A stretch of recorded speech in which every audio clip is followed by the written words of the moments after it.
cette session. Bonjour tout le Pardon? monde. Bonjour tout le monde. Alors, bienvenue à ce 6e midi-conférence en sécurité alimentaire de l'Université Laval.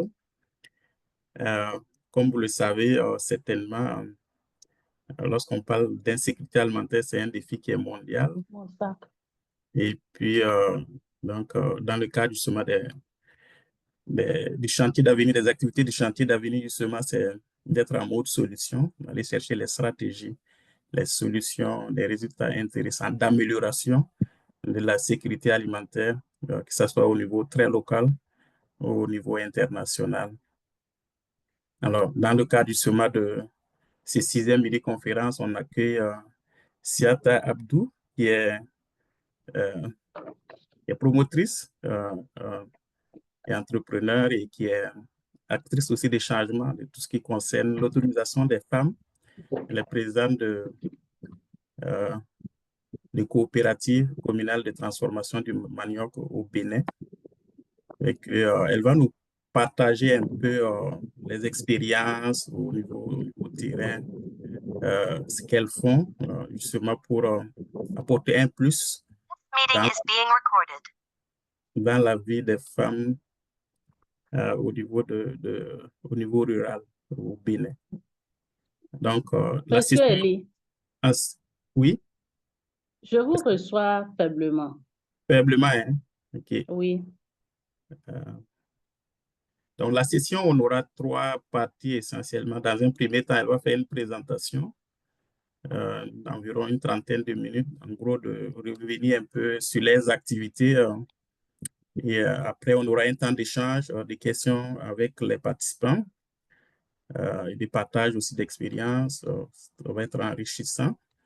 Et à la fin, on a 2 personnes qui vont nous faire ressortir en gros les messages clés de la session. Donc, ça va en fait clôturer cette session. Alors, est-ce que c'est toujours faible ou bien c'est bon maintenant? Tu me reçois, certains? C'est faible. C'est C'est toujours faible. faible. Je OK. vous reçois faiblement. Pas comme au début. Je ne sais pas qu'est-ce qui a changé, hein. Mais la parole est à toi en ce moment. Je vais juste arrêter mon partage et partager Oui. à nouveau. Je vais partager ta présentation parce qu'on va essayer de cette façon-là. Vous avez le document. Oui, je vais juste faire le partage.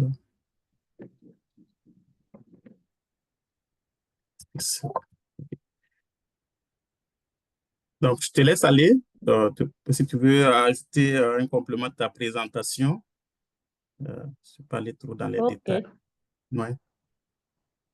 Mais je ne suis Merci, Monsieur Eli. pas sûr qu'on te voit. Je Moi, vous remercie pour cette opportunité que vous m'offrez de mettre en lumière ce que nous faisons au sein de notre coopérative. Bonjour, chers participants. Moi, on m'appelle Aboudou Siata. Je suis la promotrice de la marque Ario, une marque qui commercialise les produits dérivés du manioc. Je suis également présidente de la coopérative communale des transformateurs du manioc en Gari, dans la commune d'Akpo-Misrété. Également actrice de changement pour l'autonomisation des femmes rurales. Alors, aujourd'hui, nous allons parler de la thématique qui est intitulée l'autonomisation des femmes rurales pour l'amélioration de la sécurité alimentaire, cas de la coopérative communale des transformateurs du manioc à Akpo-Misrété au Bénin, comme le montre le camp de M. Eli. me dira quand est-ce qu'il faudra que je change de diapo. Alors, notre présentation tournera autour de quelques points. D'abord, nous allons démontrer comment la coopérative contribue à l'autonomisation des femmes rurales et à leur développement personnel. Ensuite, nous allons essayer de mettre en lumière les impacts positifs sur la sécurité alimentaire. les revenus familiaux et la communauté locale. Enfin, nous allons explorer les stratégies de développement utilisées, parler des défis surmontés et ensuite les leçons apprises. Nous allons finir en parlant de nos partenaires stratégiques, tout en soulignant l'importance de soutenir de telles initiatives pour favoriser un développement inclusif et durable. Sans plus tarder, je vais vous présenter le Bénin. Le Bénin est un pays de l'Afrique de l'Ouest, bordé par le Togo à l'ouest et le Grand Nigeria à l'est, comme le montre le cran que M. Elie est en train de nous partager. Il est limité au nord par le Burkina Faso et le Niger, et au sud par l'océan Atlantique. Sa capitale administrative est la ville de Porto-Novo, tandis que Cotonou est sa capitale économique et d'ailleurs la plus grande ville du pays. La commune d'Akwa-Misrete, où se situe notre coopérative, se situe à une cinquantaine de kilomètres de Cotonou. Alors, que représente le secteur agricole pour le pays? Le secteur agricole joue un rôle essentiel dans l'économie du pays, contribuant environ à 26,8% au PIB en 2023. Il emploie une plus grande partie de la population, surtout dans les zones rurales, où plus de 70% de la population s'adonne à l'activité agricole. Le secteur agricole reste un pilier pour la sécurité alimentaire, les revenus ruraux, les revenus d'exportation et la croissance économique globale du Bénin. Les principales cultures que nous trouvons au Bénin sont, il y a le maïs, que tout producteur du sud au nord fait. Il y a le manioc, qui est plus concentré au sud et au centre, surtout au sud. Le coton, qui a une activité exclusive au nord. Et l'ananas, qui est au sud et au centre du pays. Le coton reste le plus grand produit d'exportation et contribue majoritairement aux recettes de devises au Bénin. Mais soulignons que ce secteur n'est rien d'autre sans les femmes. Au fait, au Bénin, les femmes, particulièrement en milieu rural, jouent un rôle fondamental dans le secteur de la transformation agricole et agroalimentaire. 60 à 80% d'elles assurent non seulement la production, on les retrouve au niveau de la production, elles sont au champ, au niveau de la transformation et la commercialisation des produits. Mais elles contribuent également à la sécurité alimentaire et à l'économie locale. En se regroupant en coopérative, comme dans le cas de notre coopérative communale, ces femmes fédèrent leurs forces pour augmenter leurs revenus, améliorent les conditions de vie de leurs familles et participent activement au développement durable. Ces initiatives renforcent leur autonomie économique et les positionnent comme des actrices clés du développement local et de la lutte contre la pauvreté. Pourquoi avons-nous choisi la filière manioc pour l'activité de la coopérative? Au fait, la filière manioc au Bénin est un pilier essentiel de l'économie nationale, jouant un grand rôle dans la sécurité alimentaire et le développement rural. Cette culture vivrière, principalement cultivée par des petits exploitants, est résistante à la sécheresse et adaptée à tout type de sol.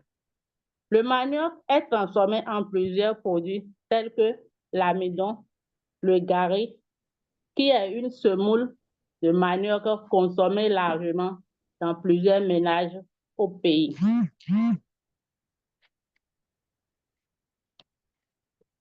C'est une filière qui offre plusieurs opportunités à la population, surtout dans nos zones rurales. C'est ce qui a poussé la coopérative à choisir ce secteur comme secteur d'activité. Parce que non seulement l'activité de manioc utilise une forte main-d'œuvre que constituent les femmes. Et ça donne la possibilité d'être transformé en plusieurs produits qui entrent dans l'alimentation de base dans nos ménages au pays. C'est quoi alors la coopérative communale des transformateurs du manioc en Gari? La CCTMG est une société coopérative simplifiée, c'est-à-dire qui a une assemblée générale, un comité de gestion, une commission de surveillance et les membres. Elle a été créée en 2020 en réponse aux besoins des femmes rurales de la commune d'Akwa-Misrete en général, mais en particulier les femmes du village de Zumbomé pour valoriser la production locale du manioc. Elle est une coopérative de services au profit de ses membres et est régie par l'acte uniforme de l'OADA, les statuts de la société coopérative et le règlement intérieur.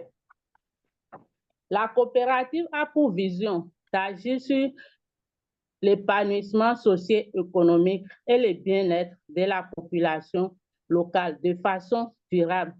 Sa mission est de contribuer à l'autonomisation des femmes rurales en leur offrant des opportunités de développement économique. En se concentrant sur la transformation du manioc, la coopérative joue un rôle clé dans l'amélioration des revenus des ménages, la sécurité alimentaire locale et le développement socio-économique des communautés. Elle partage les valeurs de solidarité. Les femmes se mettent ensemble pour affronter les différents défis auxquels elles sont confrontées. La passion, c'est des femmes qui aiment ce qu'elles font. Elles s'y donnent et sont prêtes à aller se former pour améliorer ce qu'elles font. Il y a aussi la transparence. Au fait, le dernier adhérent à la coopérative est tenu de connaître tout ce qui se passe dans la coopérative. Cela renforce la confiance. On ne cache rien à personne.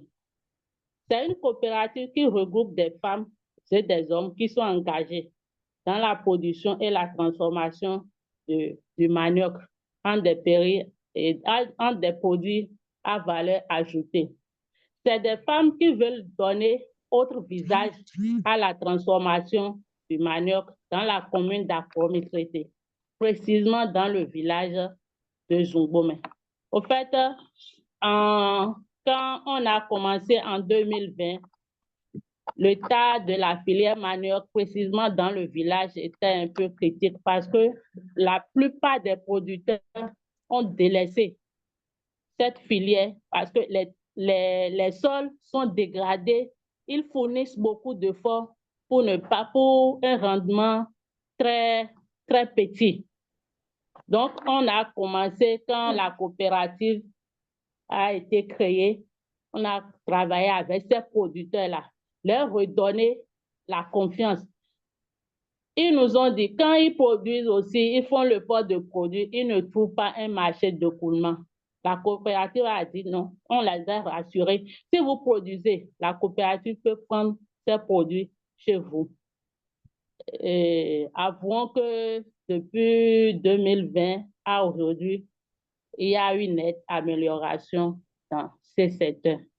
Aujourd'hui, la coopérative a pour produit phare le manioc et le gari, qui est un produit largement consommé au Bénin.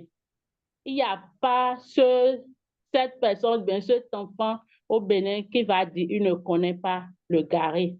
C'est le produit phare de la coopérative parce que avec le gari, la faim n'a plus sa place dans le ménage. Le gari peut être délayé facilement. On peut accompagner ça de gari, ou bien on peut faire de pâte avec, et on peut accompagner ça de l'haricot, ou bien faire de la pâte avec pour prendre la sauce. Donc, c'est un produit qui est venu pour régler le problème de l'insécurité alimentaire dans la commune d'Apom, c'était en général, mais aussi dans le village de Zungbome. Il est démontré que les garis seuls consommés ne participent pas à l'équilibre alimentaire. Donc, nous travaillons aussi à améliorer ce que nous produisons. D'ailleurs, c'est la raison d'être de la coopérative, améliorer la qualité du produit qui est mis sur le marché. En plus de cela, dans le but de diversifier nos activités, nous avons essayé d'introduire aussi la farine panifiable, qui est une alternative à la farine de blé. Avec la COVID, on a vu tout le monde, d'ailleurs, a vu les prix des produits à base de blé augmenter dangereusement. Donc, on a réfléchi pour introduire cette farine-là, pour aider les bonnes dames qui font des beignets localement et qui utilisent la farine de blé. Et cette farine est venue pour les aider. Donc, nous avons introduit la farine panifiable et ensuite le tapioca, qui est un produit dérivé de l'amidon du manioc. Et Monsieur Eli, il faut partager, oui, voilà. Voilà les produits, le gari que la coopérative produit. C'est un produit qui a été emballé par l'entreprise Ario. Donc, la coopérative produit le gari et l'entreprise prend une partie. Au fait, commercialiser sous cette forme est plus rentable pour la coopérative, mais nous n'avons pas encore un grand marché pour consommer sous cette forme-là. Donc, au niveau des membres de coopérative, nous essayons de vendre ça en vrac localement. Mais pour les clients qui sont en ville, nous sommes obligés de mettre ça sous cette forme. Donc, voilà en photo le gari produit par la coopérative communale des transformateurs du manioc dans la commune d'Apom-Mistrete. Grâce à des partenariats avec des organisations telles que la cellule communale de l'Agence territoriale de développement agricole, la TDA, qui est une représentation locale du ministère de l'Agriculture, et des programmes de renforcement des capacités, la coopérative continue d'innover et d'améliorer la qualité de ses produits. En plus de sa production, la coopérative contribue à l'intégration de la dimension genre dans les secteurs agroalimentaires en veillant à ce que les femmes aient un accès égal aux ressources, aux formations et aux opportunités de leadership. Maintenant, nous allons maintenant mettre en lumière l'impact qu'a l'activité au sein de la coopérative sur la communauté locale. Il faut signaler que ces activités ont un impact très profond sur la communauté locale. D'abord, on a l'autonomisation des femmes rurales. La coopérative leur offre des activités. C'est des femmes, quand on avait commencé en 2020, c'est des femmes qui étaient, la plupart étaient à la maison, ne faisaient rien et qui font face à plusieurs, je ne sais pas, une femme qui ne fait rien, qui est à la maison, qui attend nécessairement le retour de la femme et de son mari. Un mari qui est un polygame et qui n'a pas qu'elle seule à prendre en charge vous voyez ce que ces femmes subissent. Mais avec la coopérative, c'est des femmes qui ont commencé par faire une activité. Il faut dire que la transformation et la commercialisation du gari leur permet de gagner de l'argent. Elles ont vu leurs revenus augmenter entre 2020 et 2023 en moyenne de 37%, ce qui renforce leur autonomie financière. La coopérative a également formé plus de 62 femmes, leur permettant d'acquérir des compétences en transformation du manioc, en maraîchage et en gestion d'entreprise. En intégrant ces femmes dans la chaîne de valeur du manioc, la coopérative contribue à réduire les inégalités de genre et à améliorer leurs revenus. Environ 70% des femmes membres ont atteint une indépendance financière, tandis que 60% d'elles occupent aujourd'hui des postes au niveau de la coopérative, des postes de décision au niveau de la coopérative. 80% des femmes sont capables de financer l'éducation de leurs enfants et d'améliorer leur habitat. Maintenant, sur le plan de la sécurité alimentaire, comme je l'ai dit tout à l'heure, la coopérative renforce l'approvisionnement local en produits dérivés du manioc, assurant ainsi une meilleure stabilité nutritionnelle dans les communautés. Grâce à ces efforts, la coopérative contribue à réduire la dépendance aux importations alimentaires, comme je l'ai dit. Et les femmes, au lieu d'acheter la farine de blé, utilisent la farine panifiable issue de transformation du manioc pour les beignets et pour leur activité rémunératrice. La coopérative assure une meilleure stabilité des prix pour les produits essentiels. La coopérative stimule également le développement économique local en générant des emplois et des revenus.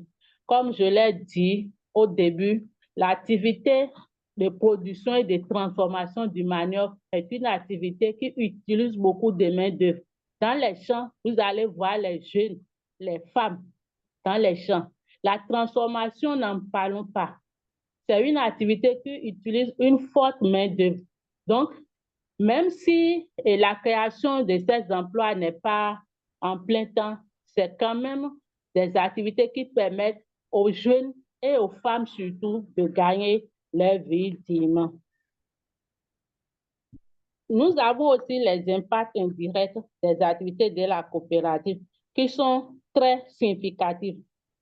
Parce qu'en améliorant les revenus des femmes membres, la coopérative contribue à la croissance économique de la communauté. Ces femmes réinvestissent leurs gains dans l'économie locale et soutiennent les commerces et les services. C'est à part l'activité que ces femmes mènent au sein de la coopérative, ce qu'elles gagnent au sein de la coopérative leur permet de faire d'autres activités qui participent au commerce localement. Nous avons aussi l'amélioration des conditions de vie des membres. Une femme qui gagne bien l'argent dehors, ça a essentiellement d'impact sur l'éducation de ses enfants. Cela crée un cercle vertueux pour le développement social. Par ailleurs, la coopérative joue un rôle dans la promotion de l'égalité des sexes en inspirant d'autres femmes du village. Il y a d'autres femmes du village qui ne sont pas membres de la coopérative, mais en nous voyant travailler, en nous voyant s'impliquer dans la vie localement, il y a d'autres femmes qui créent d'autres activités similaires. Par exemple, après la création de notre coopérative, il y a la coopérative des femmes transformatrices de noix de palme qui est née également dans le village. Donc, il y a d'autres femmes qui s'inspirent du modèle de la coopérative communale des transformateurs de manioc. Enfin, nous allons dire qu'en valorisant la production locale, la coopérative contribue à renforcer la résilience de la communauté face aux chocs économiques extérieurs. Mais notons que tout n'est pas rose au sein de la coopérative, car les membres de la coopérative font face à plusieurs obstacles. D'abord, nous avons l'accès au financement qui demeure un gros problème pour la coopérative parce que, étant dans un secteur agricole, les institutions financières locales n'acceptent pas à nous financer, ce qui constitue un gros problème. Ceux qui acceptent financer sont obligés de faire des taux très élevés pour quand même. C'est une manière, on les comprend, c'est une manière pour eux aussi pour garantir leur suivi. Mais cela affecte notre coopérative. Du moment où nous n'avons pas des moyens financiers pour supporter le taux très élevé ou bien le rendement de nos activités ne nous permettent pas de supporter ces taux très élevés. Donc, l'accès au financement demeure notre gros problème. En plus de cela, nous avons le problème au niveau de formation et renforcement de capacité des membres.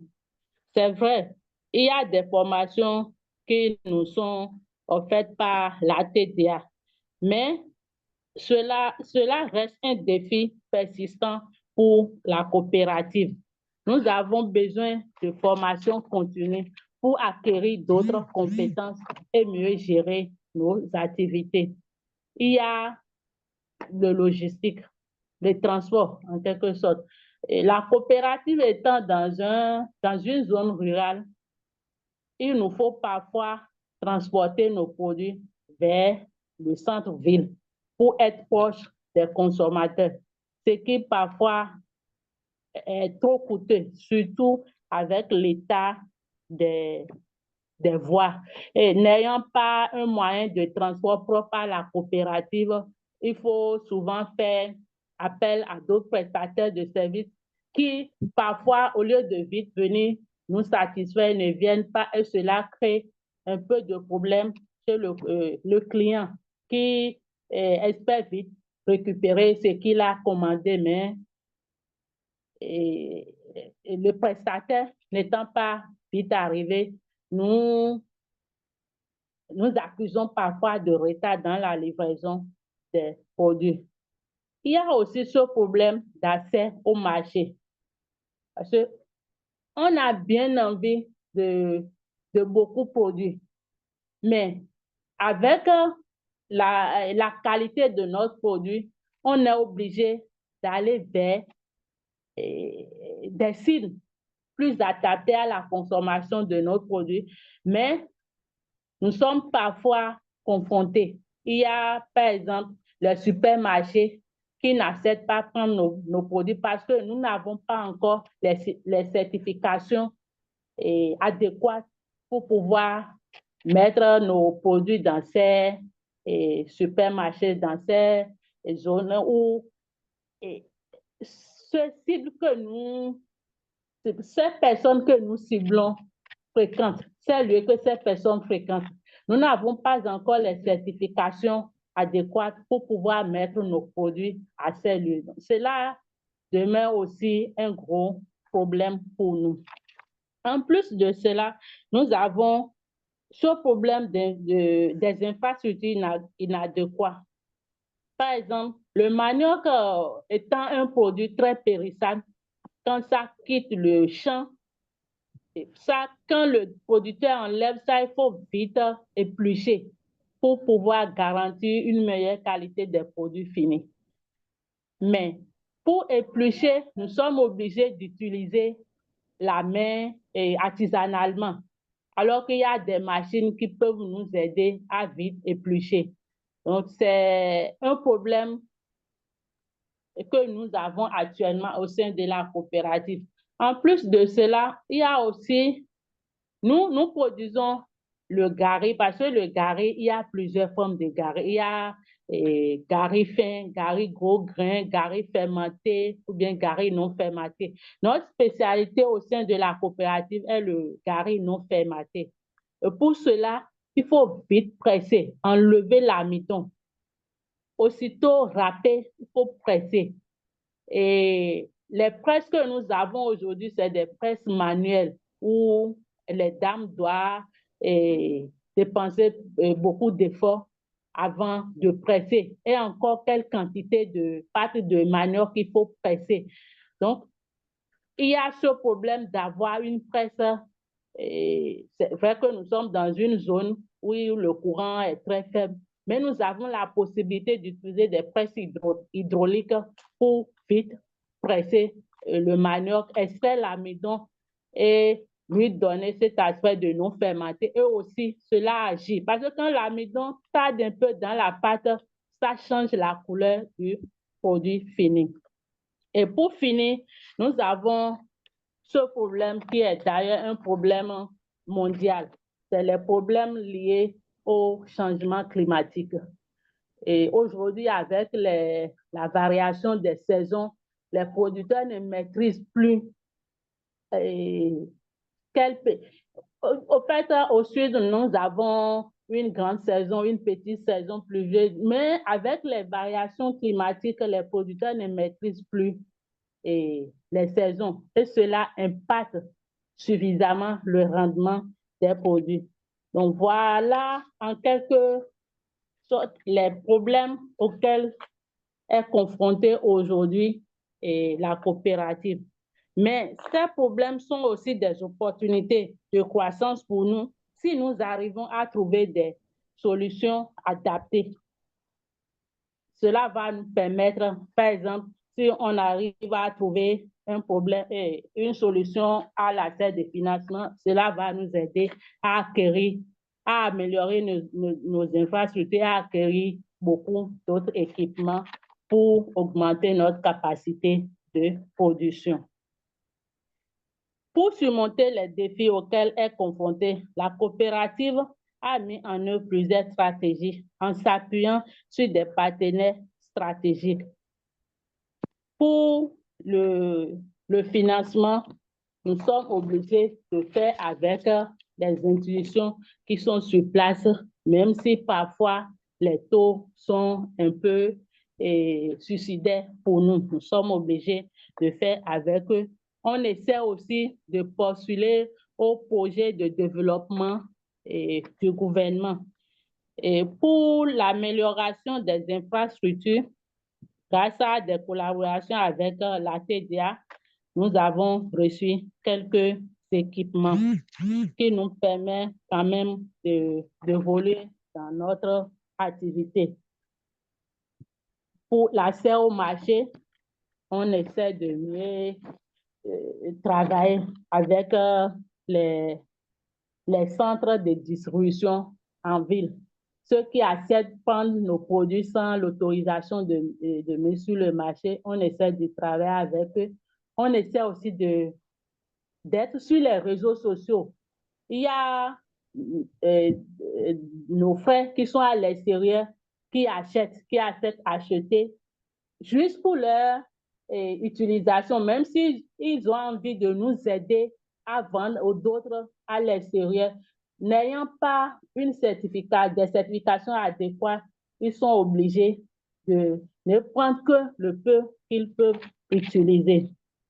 Et pour faire face à l'adaptation au changement climatique, la coopérative sensibilise les membres, surtout les producteurs, sur d'autres pratiques agricoles résilientes. Par exemple, on leur conseille de changer. C'est des gens qui étaient habitués à des variétés de manioc qui ne résistent pas à la sécheresse. Donc, avec l'appui de l'ATDA, on a essayé de leur trouver d'autres variétés plus résistantes. On essaie quand même de leur, avec l'ATDA surtout, de leur apprendre des techniques nouvelles de production de manioc. La coopérative a connu plusieurs résultats grâce à l'adoption de bonnes pratiques qui ont renforcé son impact sur la communauté. Nous avons, avec le temps, avec nos expériences, nous avons appris plusieurs leçons qui peuvent aujourd'hui servir de guide pour d'autres initiatives similaires. Tout d'abord, nous avons la diversification des produits. On a compris qu'en se cramponnant à un seul produit, il y a d'autres problèmes qui surviennent. C'est ce qui a amené la coopérative à aller vers le maraîchage. Quand nous avons la pénurie de manioc, par exemple, au lieu de rester les mains croisées, les femmes font du jardinage. Elles cultivent des légumes frais qu'elles revendent localement. Donc, c'est une leçon apprise que moi, je vois qu'aujourd'hui, beaucoup de femmes doivent adopter cela. Il ne faut pas rester cramponné sur une seule activité. Il faut diversifier les activités. Quand une activité ne marche pas ou bien une activité est au ralenti, tu peux commencer avec une autre activité. Il y a aussi l'importance des partenaires stratégiques. C'est un aspect qu'on ne doit pas sous-estimer. Collaborer avec des institutions locales et internationales permet d'accéder à des ressources, à des formations et à un soutien précieux. Par ailleurs, l'autonomisation des femmes et leur implication dans la gouvernance renforce non seulement la cohésion sociale, mais favorise aussi le développement durable de la communauté. Enfin, nous avons la leçon liée à la gestion collective et transparente qui est importante pour bâtir la confiance et l'engagement des membres. Cela assure aussi la pérennité de l'initiative. Quand les membres se sentent à l'aise, se sentent impliqués, se sentent chez eux, elles sont obligées de s'adhérer à la vision de la coopérative. Ces leçons montrent que la réussite d'une coopérative repose sur une approche holistique qui intègre la diversification, les partenariats, l'inclusion et la transparence. Pour finir, notons que le rôle des femmes dans la sécurité alimentaire, la gestion des ressources naturelles et la résilience communautaire face aux défis environnementaux n'est point à négliger. Investir dans leur autonomisation, non seulement réduit la pauvreté et les inégalités, mais contribue également à la création de sociétés plus justes et durables à long terme. En résumé, la coopérative est un modèle de développement durable qui allie autonomisation des femmes, transformation agricole et impact positif sur les communautés rurales. Elle agit comme un levier de développement durable en ayant un impact direct sur l'économie locale. Parce que l'activité que les femmes mènent dans le village, ça a un rayonnement très significatif dans la localité. Donc, l'autonomisation des femmes est très importante pour un développement durable dans nos localités aujourd'hui. Nous voici à la fin de notre présentation, Monsieur Elie. Merci pour votre attention, en espérant que nous avons pu captiver votre curiosité. Nous restons ouverts à toute question et d'éventuelles collaborations. Je vous remercie. Bravo, bravo. Merci beaucoup, Siata. Merci pour cette présentation très claire. Alors, donc, Je vous remercie.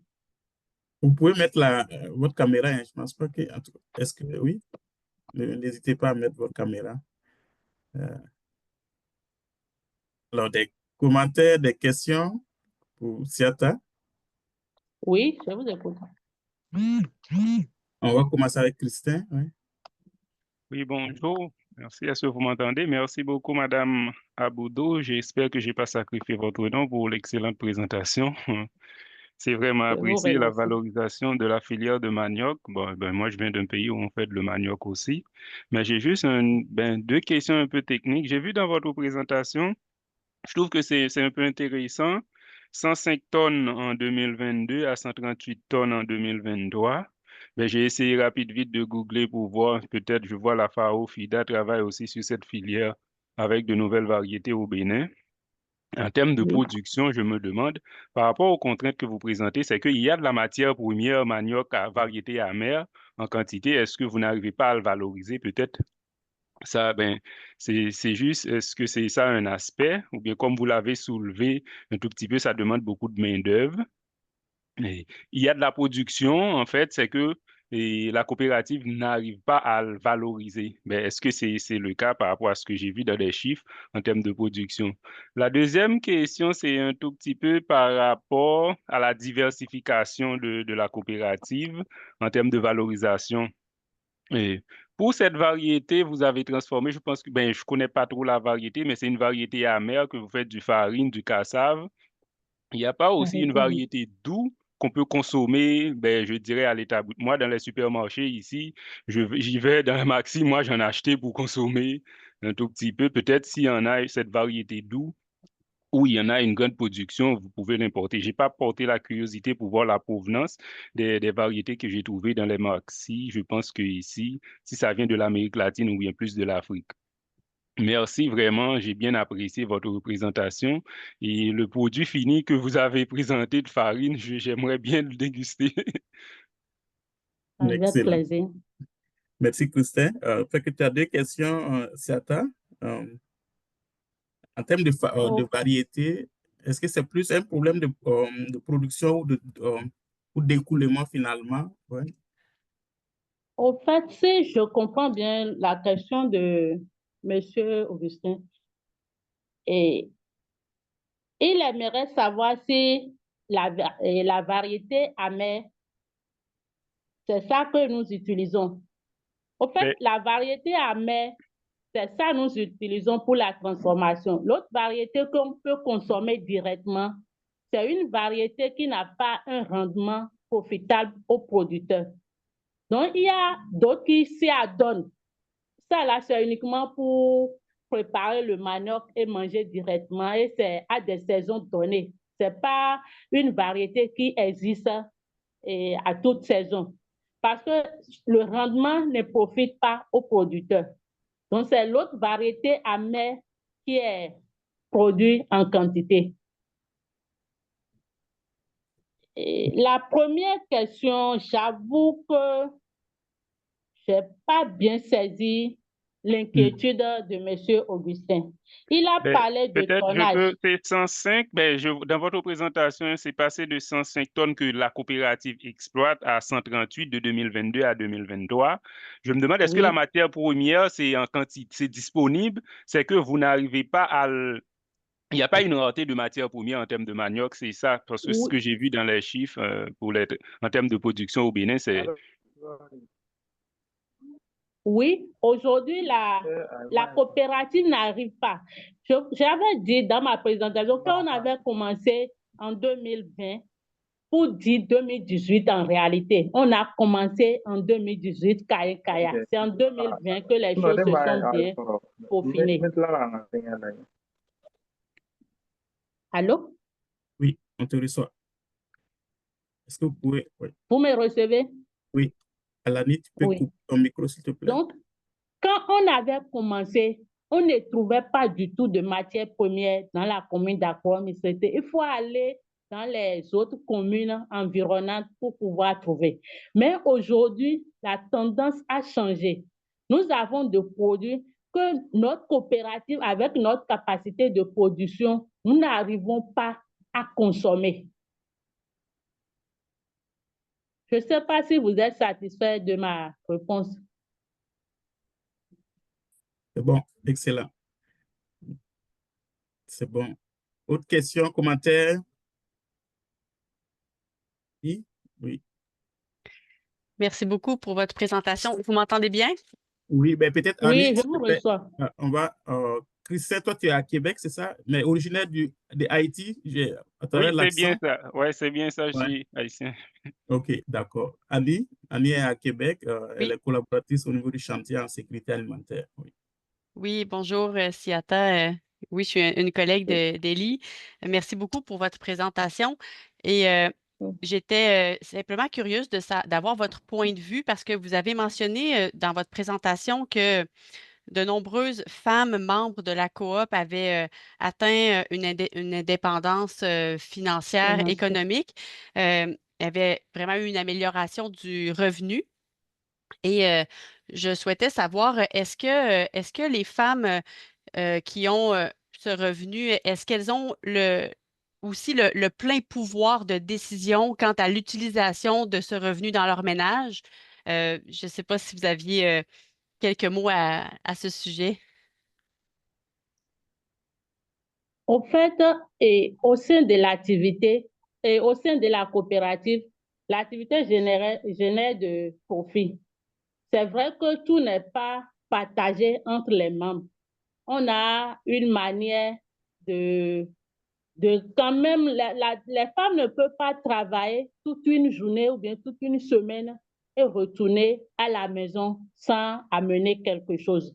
Donc, on essaie de voir comment satisfaire les femmes et aussi continuer l'activité au sein de la coopérative. Donc, elles sont libres de penser ce qu'elles gagnent, ce qui leur revient de droit dans la coopérative. Elles sont libres de dépenser ça tel qu'elles veulent. La plupart d'elles réinvestissent dans d'autres activités qu'elles gèrent elles-mêmes, indépendamment de la coopérative. Merci. En fait, ma question, c'est vrai que je n'ai pas précisé dans ma question. J'étais plutôt curieuse sur peut-être à la maison ou au sein de leur ménage, est-ce qu'elles conservent aussi un certain pouvoir de décision sur l'utilisation du revenu qu'elles ont pu rapporter euh, par rapport peut-être à un pouvoir d'un mari ou d'un père ou d'une autre personne du ménage? C'était plus l'angle de ma question. Oui, je vous comprends. C'est vrai que nous sommes en Afrique et l'Afrique a ses réalités. C'est vrai que les femmes n'ont pas plein pouvoir, mais dans le même temps, ces maris-là délaissent des charges pour ces femmes-là. Donc, aujourd'hui, il y a plusieurs hommes, quand la femme arrive déjà à préparer quelque chose le soir, ils reviennent, ils mangent, ils ne cherchent plus à savoir combien tu as gagné, combien il te reste. Quand le matin, pour que l'enfant aille à l'école, l'enfant ne va pas se présenter devant le papa pour demander, la maman arrive à faire quelque chose, ces maris ne cherchent plus à avoir un impact positif sur l'évolution, l'épanouissement de ces femmes-là. C'est vrai que nous-mêmes, on a reçu une éducation. Quoi qu'en soit ton pouvoir économique, tu dois rester soumise à ton mari. Donc, ces femmes qui respectent cette soumission n'ont pas de problème avec leur conjoint. Merci beaucoup. Vous êtes satisfaite ou bien il reste des points donc? Mais ça, je pense qu'il y a la question de Sarah aussi qui rejoint un peu. Je vais lire ça dans le chat.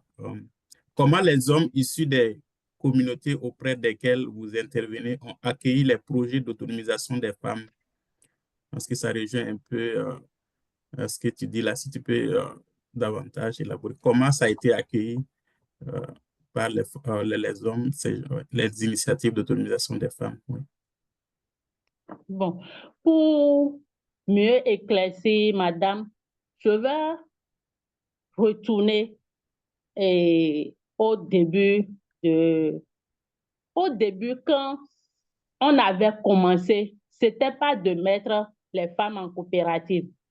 Et j'avoue qu'on a eu des problèmes avec ces maris-là qui refusent de nous vendre le manioc. Donc, c'est une zone où je suis née. J'ai grandi là-bas, donc je connais un peu les mentalités. J'ai dû m'approcher des sages pour expliquer le problème. Et ils ont convoqué ces maris-là, de ces femmes-là.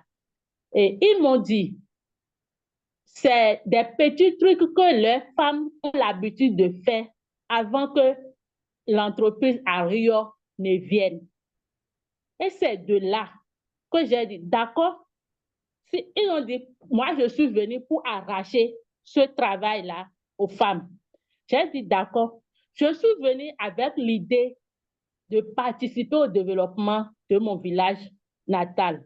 Donc, je ne suis pas venue pour créer un problème. Qu'est-ce qu'on peut faire? Et c'est de là est sortie l'idée de mettre ces femmes qui font des petites transformations de manioc, de les mettre en coopérative. Et à partir de là, les hommes l'ont accepté, l'ont accueilli, l'ont applaudi.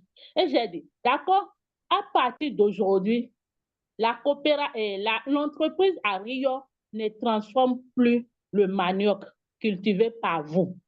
Mais si vos femmes produisent, l'entreprise à Rio va se charger de commercialiser, de faire sortir ce gari-là de votre village vers la ville. Et à partir de ce moment, j'ai eu leur soutien. Donc, la plupart de ces maris étaient d'accord. D'ailleurs, la plupart de ces maris font partie aujourd'hui des producteurs qui travaillent avec la coopérative. Excellent. Puis, j'ai essayé quand même d'apporter quelques... Je pense qu'on comprend bien un peu le contexte aussi.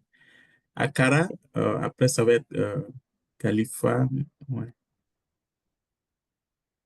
La certification. Akara, est-ce que je vois la main levée de Akara, mais c'est pas pour poser une question. Khalifa, on va aller avec vous. Alors, oui. Oui, bonsoir madame. Bonsoir monsieur. Merci, oui, merci pour votre brillante présentation. Bon, j'ai une question à poser oui. Concernant votre présentation. Bon, d'abord, il y a, dans un premier temps, je voudrais faire peut-être un petit recadrage au niveau du contexte par rapport à la répartition géographique de certaines cultures au niveau de votre pays, le Bénin. Lorsque je oui. prends l'ananas, dans l'exposé, vous avez dit que l'ananas est plus cultivé au centre. Bon, mais je pense que l'ananas est plus cultivé dans les plateaux de Rouaïbo et d'Alada. Donc, je crois dans le département du littoral, si je ne me trompe pas. Oui. L'ananas, aujourd'hui, il y a des zones d'extension. Donc, c'est plus à Alada seul. Par exemple, moi, je suis dans la commune d'Accra, mais je suis également productrice d'ananas. Aujourd'hui, il y a les zones d'extension. Parce qu'avec l'implantation de l'usine, le gouvernement a estimé que ce que les gens produisent dans le plateau d'Alada seul ne suffisent pas pour alimenter cette usine-là. Donc, il y a aujourd'hui les zones d'extension. Par exemple, dans le Mono-Koufo, il y a la culture d'ananas. Dans le plateau, dans l'Ouémé aussi. D'accord, d'accord. Bon, donc, alors, il fallait dire que l'ananas est réparti peut-être sur toute sa production est répartie sur toute l'étendue du territoire. Mais lorsque vous le concentrez seulement dans le centre, ça porte un peu à confusion. Bon, ma question, elle est par rapport à votre exposé. Je voudrais savoir un tout petit peu. Est-ce que votre activité contribue aux 4 dimensions de la sécurité alimentaire?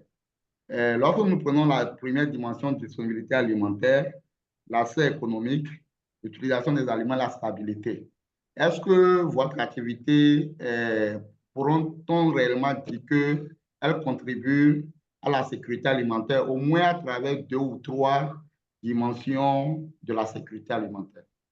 Donc, voilà la question que je voulais poser. Merci. Mais peut-être avant de répondre, car on est rendu à maintenant 6 piliers. Hein. Il y a l'agentivité et puis la durabilité. Les étudiants du chantier, peut-être qu'ils vont pouvoir confirmer ça. Et puis, il y a c'est Annie Beda qui donne ce cours fondement de la sécurité alimentaire. Je pense que depuis 2020, il y a 2 nouvelles dimensions qui s'insèrent tranquillement, l'agentivité et la durabilité. Donc, Siata, en gros, quels sont les piliers de la sécurité alimentaire, en gros, qui sont comme touchés? Ouais, touchés. Merci. Nous avons au sein de la coopérative l'objectif de mettre à la portée de la population locale des produits dérivés de manioc de qualité et en quantité. Je ne sais pas. Et en plus de cela, parce que j'ai dit tout à l'heure que pour avoir une alimentation équilibrée, il faut associer le gari à d'autres aliments. C'est pour ça, nous avons diversifié nos activités. Parce qu'on a su que le gari seul ne vient pas régler ce problème d'insécurité alimentaire auquel font face la population locale. C'est ce qui nous a amenés vers le maraîchage. Et nous continuons de réfléchir au sein de la coopérative toujours, quelle activité mener pour quand même participer significativement à la sécurité alimentaire. On a un projet en cours sur lequel je réfléchis, mais ce n'est pas encore un truc qui a déjà d'impact. C'est de travailler avec les écoles. Comment participer? Parce qu'aujourd'hui, le gouvernement a un programme de cantine scolaire. Nous sommes en train de travailler sur un projet. Comment travailler avec ces écoles-là et les produits qui seront issus de la coopérative, nous pouvons les mettre à portée de ces cantines pour que ces enfants qui restent à l'école à midi et le petit déjeuner et le déjeuner puissent quand même bénéficier des activités de la coopérative. Parfait. Merci, Siata. Très rapidement, une personne du chantier pour nous dire les piliers qui sont touchés, les 6. Très rapidement. Sinon, je vais nommer. Hein. Mais je peux me lancer, Élie, si vous le permettez. Oui, vas-y. Au courant de la lecture, j'ai remarqué, de la lecture en fait de la présentation, j'ai remarqué qu'on parle beaucoup du pilier d'accès économique, on parle beaucoup de redonner le pouvoir aux femmes et tout ça. Donc, on touche vraiment à ce niveau-là. Puis un autre gros pilier, un des 2 derniers piliers, je pense que ce serait plus au niveau de l'agentivité, vraiment de redonner aux femmes ce pouvoir-là décisionnel par le biais de leur redonner les capacités de faire la transformation, la production, puis aussi le revenu qu'ils gagnent avec ça. Ça leur permet de se réintégrer dans leur communauté puis de reprendre de prendre leur place qui leur est due. Excellent. Oui. Il y a la disponibilité aussi. Annie, tu vas compléter, tu vas corriger tout ça.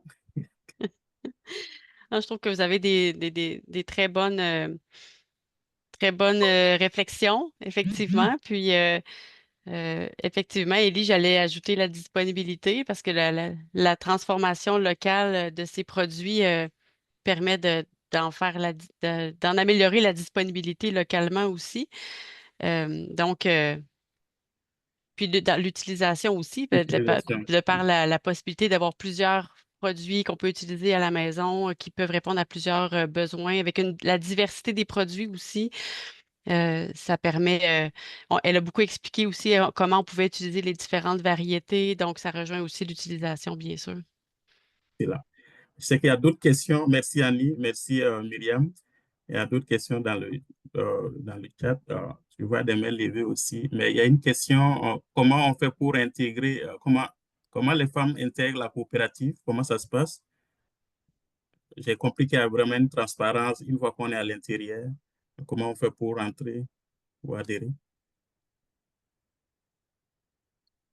Je peux déjà répondre?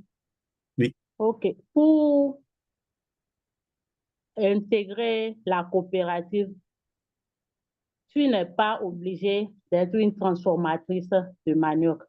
Tu peux venir, si tu as la volonté et tu adhères à notre vision, tu peux venir.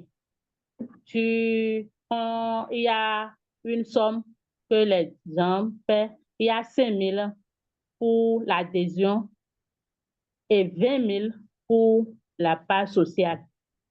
C'est-à-dire, si toi aussi tu veux participer aux activités de la coopérative, tu paies 5 000 pour l'adhésion et 20 000 pour la part sociale.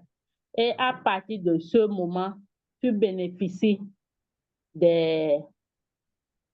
S'il y a une formation, tu bénéficies de cette formation. Si nous voyons que réellement tu as besoin de cette formation, tu peux déjà bénéficier de cette formation.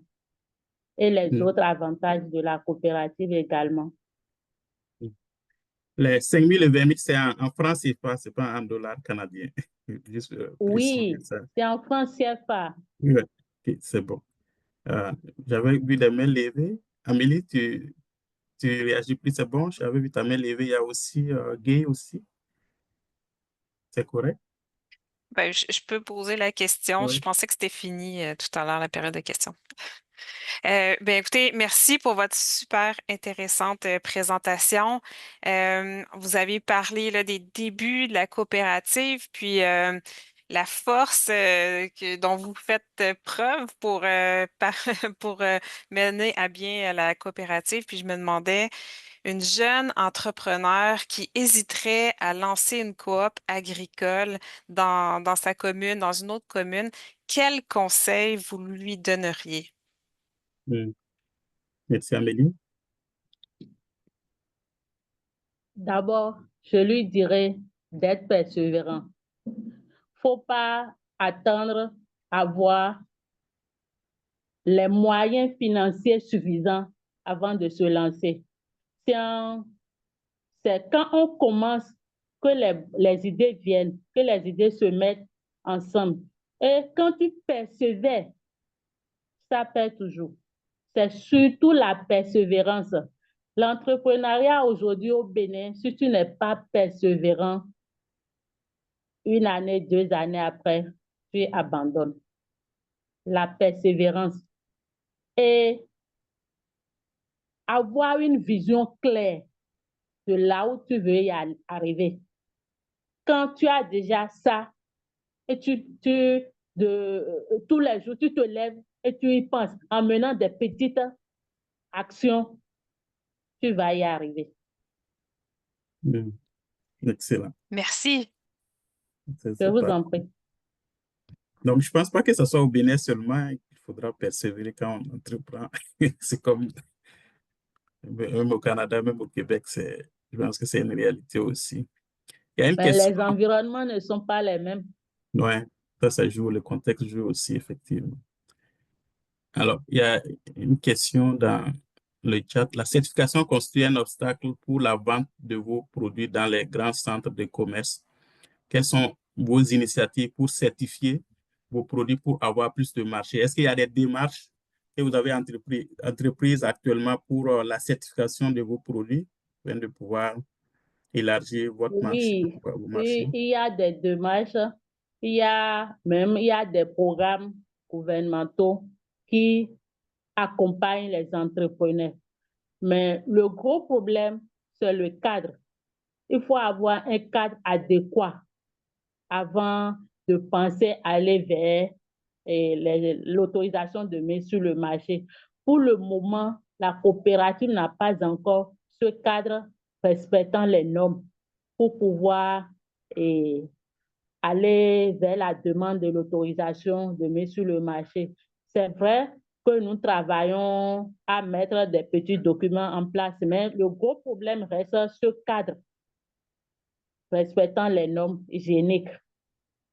Et je pense que dès on avait travaillé avec CCIB la semaine passée par rapport à cela, ils nous envoyaient vers les institutions par le biais de FNDA, qui est le Fonds national de développement agricole, qui va essayer de nous faire monter un petit projet, un plan d'affaires qu'on va aller déposer auprès de ces institutions financières parce que sans garantie, ces institutions n'acceptent pas nous financer. Donc, il y a le gouvernement par le biais de FNDA qui est aujourd'hui un qui représente aujourd'hui une garantie pour les activités agricoles. Donc, on a essayé de présenter notre projet à un panel des institutions microfinancières et on espère qu'ils nous rappellent. C'était seulement la semaine passée, le jeudi passé, on a eu à faire ça à CCIB. Donc, on espère. Tout ce qu'on leur demande, c'est de nous accompagner à avoir un cadre qui respecte les normes. Donc, on espère qu'ils vont accepter et nous accompagner. Et après cela, on peut aller au moins vers l'autorisation de mise sur le marché. C'est là. Il y a d'autres questions dans le chat. Étant donné l'inégalité genre qui existe dans les zones rurales africaines, surtout dans le domaine agricole, comment la coopérative gère les questions d'accès équitable des ressources dont vous avez fait cas? Bon, en ce qui concerne les inégalités observées dans le village, il y a l'éducation. Les femmes n'ont pas accès à l'éducation. C'est difficile. Avec les grandes personnes qui travaillent avec nous, on ne peut plus faire grand chose. C'est de les initier au b.a.-ba pour qu'elles puissent, même si c'est en goût, qu'elles puissent prendre la parole. Et aujourd'hui, j'ai des femmes qui arrivent quand même à prendre la parole devant des hommes. Parce que avant, prendre la parole devant les hommes, une femme prendre la parole devant les hommes est perçue comme le non-respect à l'homme. Mais aujourd'hui, avec les femmes, c'est vrai qu'il en reste qui sont encore timides. Mais il y a des femmes qui prennent la parole même devant les autorités locales et arrivent à dire de quoi elles ont besoin. L'autre chose aussi pour l'éducation qu'on fait, c'est les initier et les sensibiliser à envoyer les enfants vers l'école.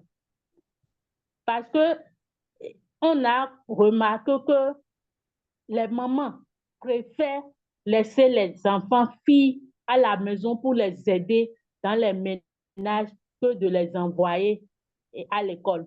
Et on a, avec une collaboration avec une plateforme qui œuvre pour l'épanouissement de la petite enfance, que d'enfants.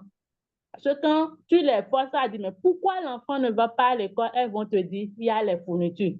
Qu'est-ce que l'enfant va manger? Le petit 25 francs à remettre à l'enfant le matin pour qu'il aille à l'école, il y a d'autres femmes qui n'arrivent pas à le faire.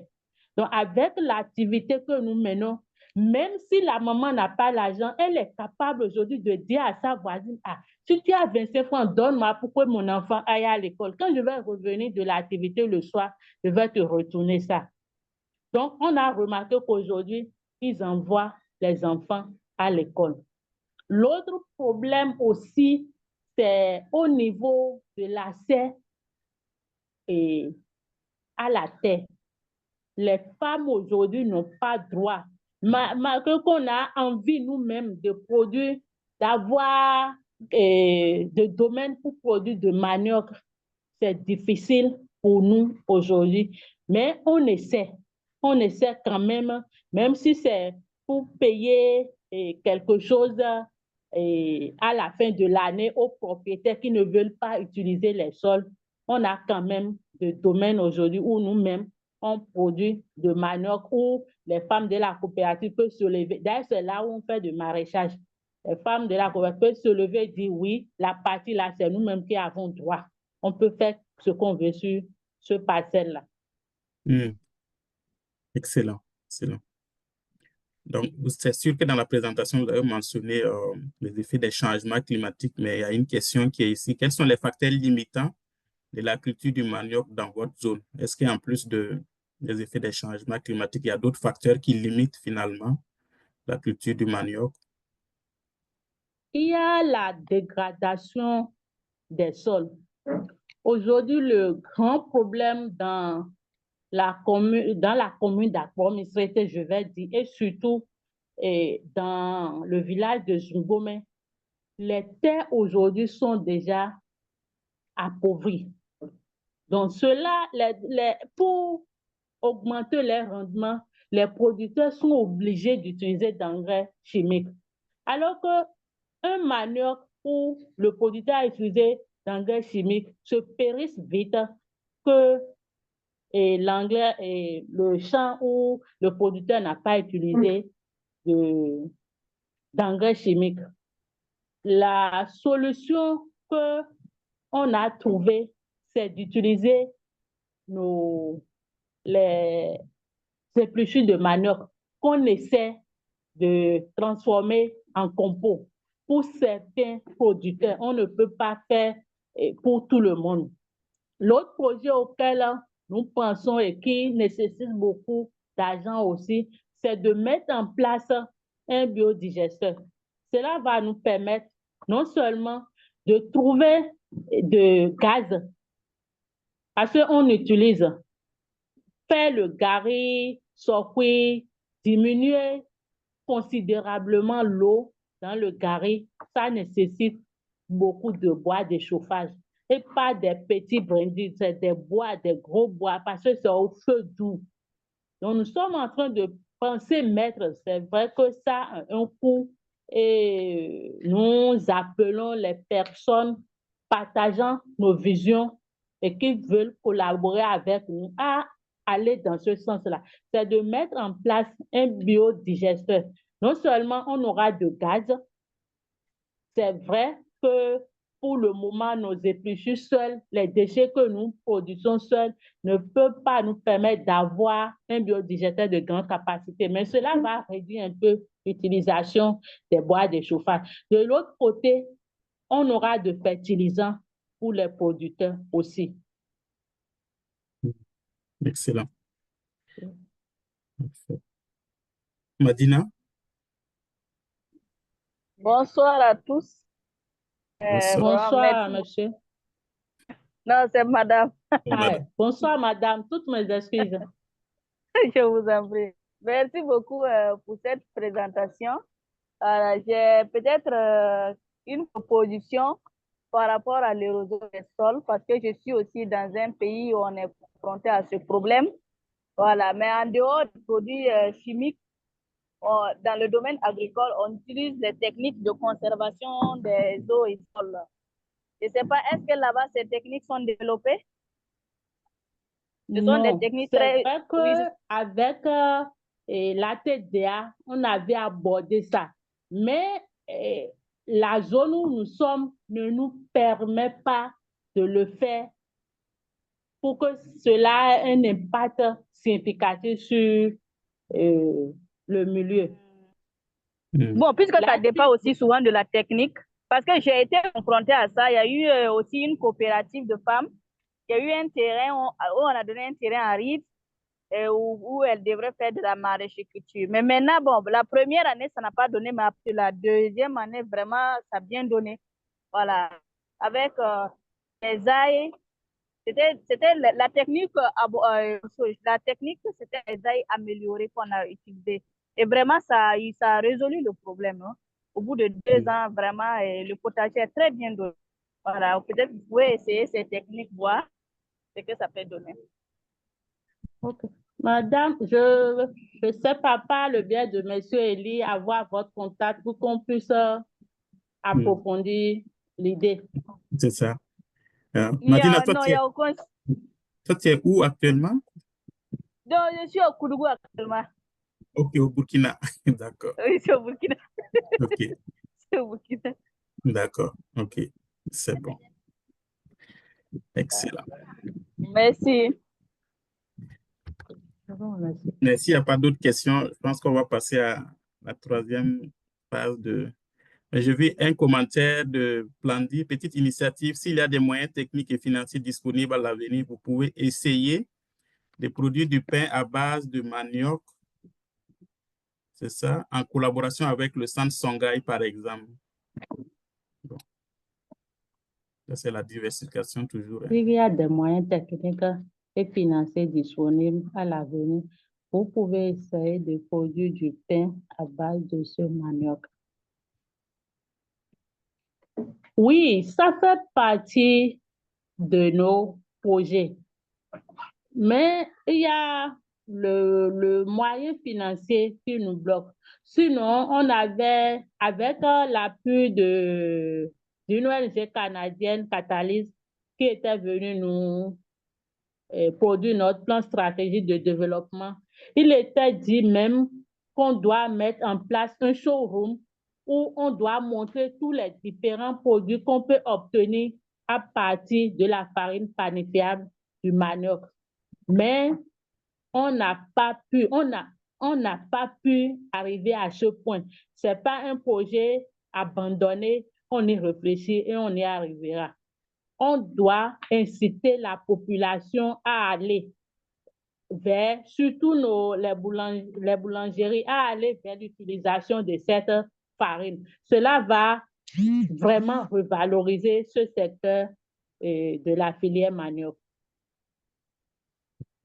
C'est là. Parfait. Mais je vais maintenant inviter Myriam et Florian, qui sont nos messagères du jour. Cette troisième partie. Oui, désolée. Je vais commencer. Je laisserai la parole à Floriane par la suite. Mais d'abord, j'aimerais vous remercier là, pour la présentation. C'était très intéressant. Puis, en étant moi-même d'un background plus de transformation alimentaire, mais d'en apprendre sur la transformation du manioc, quelque chose qu'on n'a pas ici au Québec, c'est très intéressant, donc sur un plan personnel aussi. Donc, je vais me lancer un peu dans les messages clés que j'aimerais ressortir de la présentation d'aujourd'hui.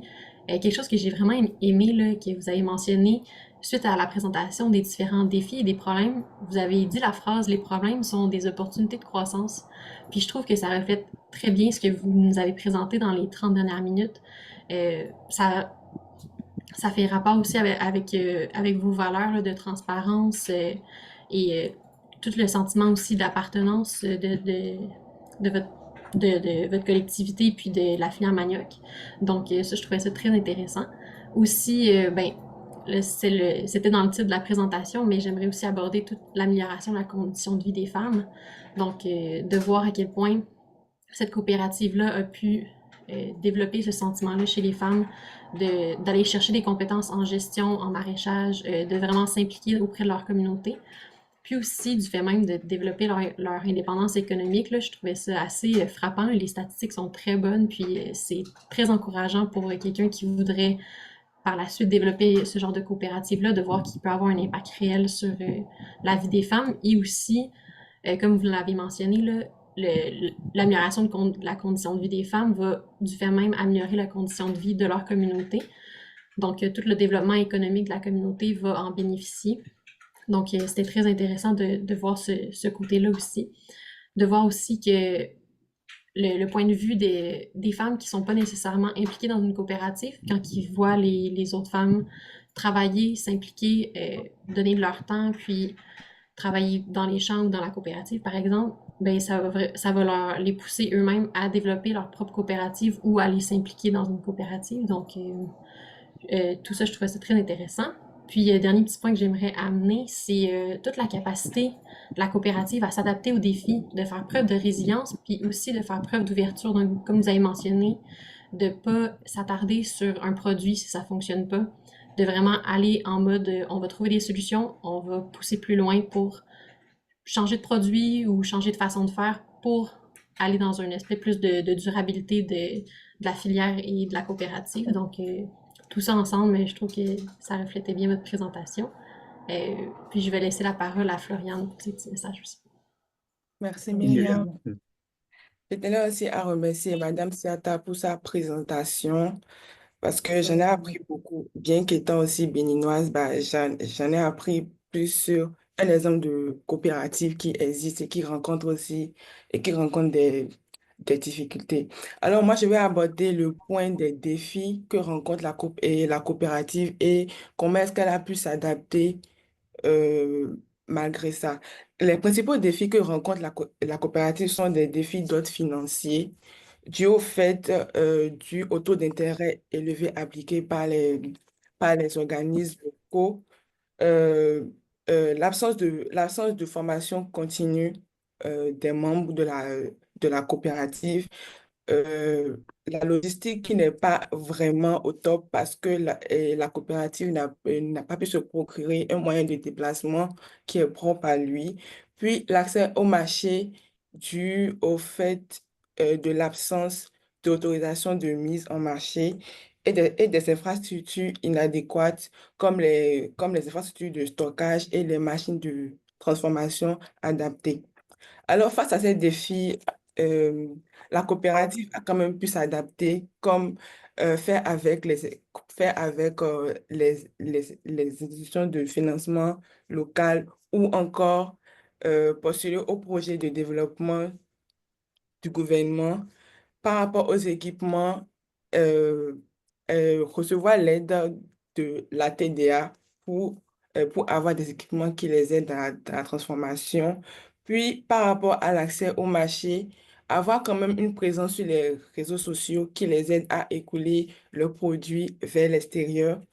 Puis, par rapport au changement climatique, c'était surtout un point qui m'a vraiment beaucoup marqué.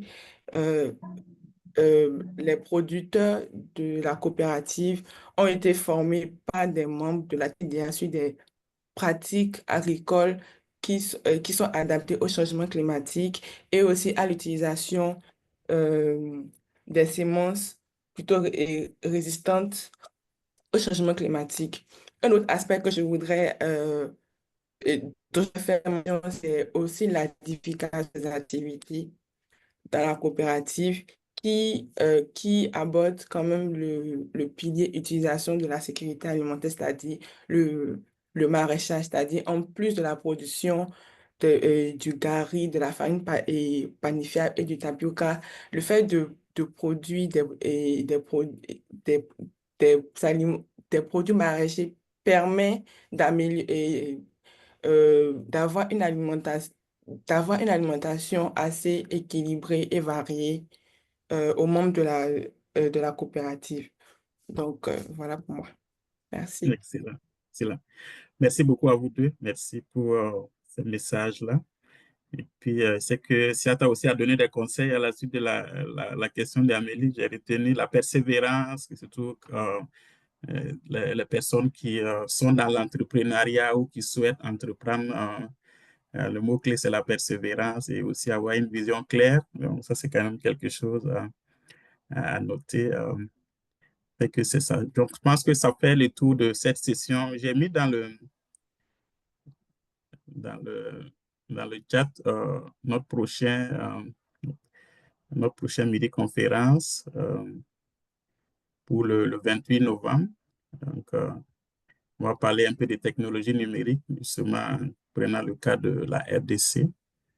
Et en même temps, je profite aussi pour vous donner la première de l'information pour la troisième édition du colloque CRS qu'on aura les 2 et 3 décembre.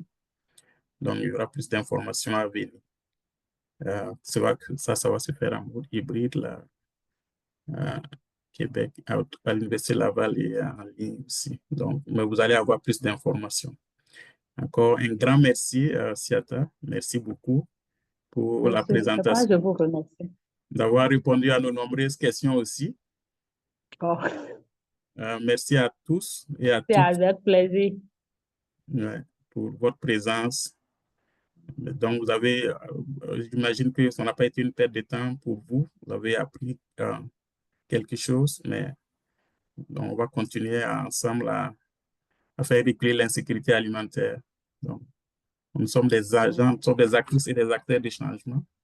Chacun doit pouvoir faire sa part. Les étudiants de la 4e cohorte, je les avais donné un petit tableau qui montrait en gros, donc je vais terminer là-dessus, où bon, tu peux décider de vivre les 10 regrets de ta vie ou bien les 10 victoires. Donc, les étudiants de la 4e cohorte là, sont comme avertis par rapport à ça. Donc, on n'a pas tout le temps. Donc, chacun doit faire sa part pour qu'au soir de sa vie, il ne soit pas dans des regrets. Donc, on continue. Et puis, sur ce, je vous souhaite une bonne suite de journée. Donc, pour les gens de Québec. Merci, pareil à vous. Une bonne fin de journée pour les gens qui sont en Afrique et ailleurs. Merci beaucoup. Merci.